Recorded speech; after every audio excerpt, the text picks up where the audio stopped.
The British Columbia Institute of Technology acknowledges that our campuses are located on the unceded traditional territories of the Coast Salish nations of Musqueam, Squamish, and Tsleil-Waututh.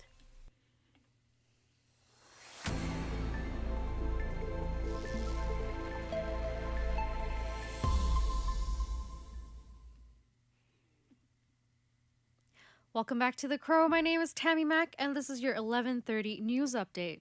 Today is the last day for advance voting. Elections BC estimates a record number of over 778,000 people have already voted. BC NDP leader David Eby and BC Conservative leader John Rustad both have campaign events on the island today. David Eby is starting in Nanaimo this morning before heading to Ladysmith, Duncan, and Victoria. John Rustad will also be in Nanaimo this evening.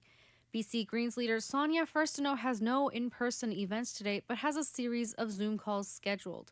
Both the Greens and the NDP were critical of the Conservatives' cost plan released yesterday. The NDP says the plan lacks health funding, which could lead to increased difficulty accessing health services. Iconic environmentalist David Suzuki has endorsed the BC Green Party. Suzuki says the Green Party treats nature as the foundation of human existence and values nature above politics and economics. Suzuki also says axing the carbon tax would be a mistake if we want to reduce greenhouse gases and tackle climate change. The Chilcotin Nation has finished repatriating 60 historical artifacts from the Museum of Vancouver. Ancestral belongings including coiled root baskets, stone tools, a knife sheath, and a pair of snowshoes are being returned to Chilcotin territory after more than 100 years. Chief Joe Alphonse says the artifact showcases people's strength and creativity using natural materials. Museum of Vancouver CEO Mauro Viscaro says returning the objects is a crucial step in the museum's reconciliation efforts. Vancouver police say a man has been charged after a tourist was randomly assaulted near Canada Place on Sunday morning. The 35-year-old woman was repeatedly punched and kicked unprovoked. She was taken to hospital with minor injuries. VBT arrested the man shortly thanks to witness reports and video evidence.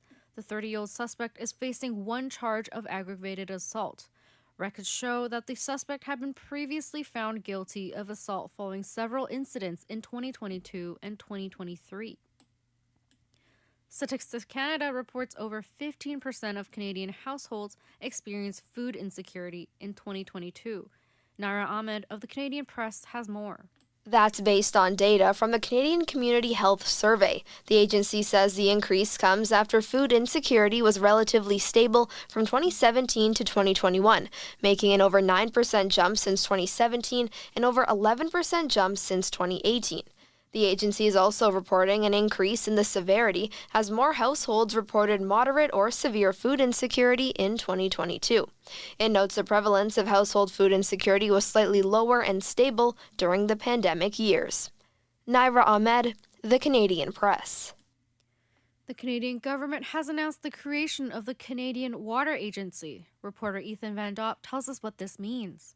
Fresh water is one of Canada's most precious natural resources, with 7% of the world's fresh water supply located in Canada, which is why ensuring its protection is an important issue to Canadians, according to the new Canadian Water Agency. Some of the agency's responsibilities include strengthening freshwater management, working closely with partners to deliver major elements of the Freshwater Action Plan, and leading the development of a national freshwater data strategy. 8 bodies of water of national significance will receive funding from the agency, including the Fraser River and Lake Winnipeg, one of the world's largest bodies of fresh water. Ethan Van Dot, BCIT's The Crow. A supermoon will be lighting up the sky tonight and tomorrow. Astronomers say a comet will also be whizzing by. Associated Press's Marcia Dunn says it's a rare 2-for-1. Tonight is a supermoon, and that's when the moon comes a little bit closer to Earth at the time of the full moon. The moon really isn't any bigger, but it will look bigger and brighter because it's so close. And a comet was discovered last year that swept past Earth on Saturday. And now it is leaving our neighborhood, but this week is the week to see it even with the naked eye. Supermoon will return November 15th, but astronomers are advising sky watchers to catch the comet because it may never return. Over to weather. It is currently sunny at 13 degrees. That was your 11:30 news update. My name is Tammy Mack, and you're listening to BCIT's The Crow. Stay tuned for more on BCIT's 1680 The Crow. This is 1680 The Crow, and you're listening to our feature presentation.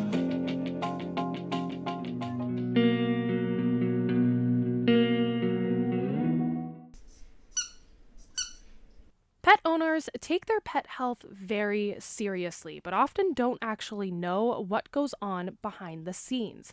I can tell you, pet health is something really important to me as an owner of a dog and a cat, and I feel like not enough time and energy goes into helping those who help our pets. That's right. Veterinarians and people who work in the veterinary industry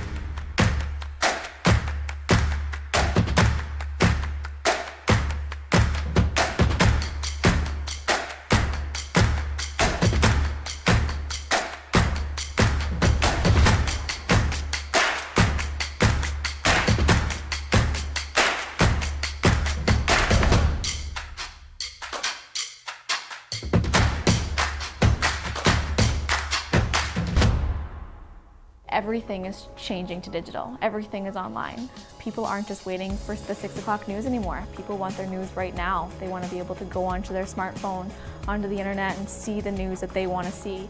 Vancouver is growing at, a really rapid rate, the Lower Mainland even, and with the tools that we're given here, we're able to cover all of that.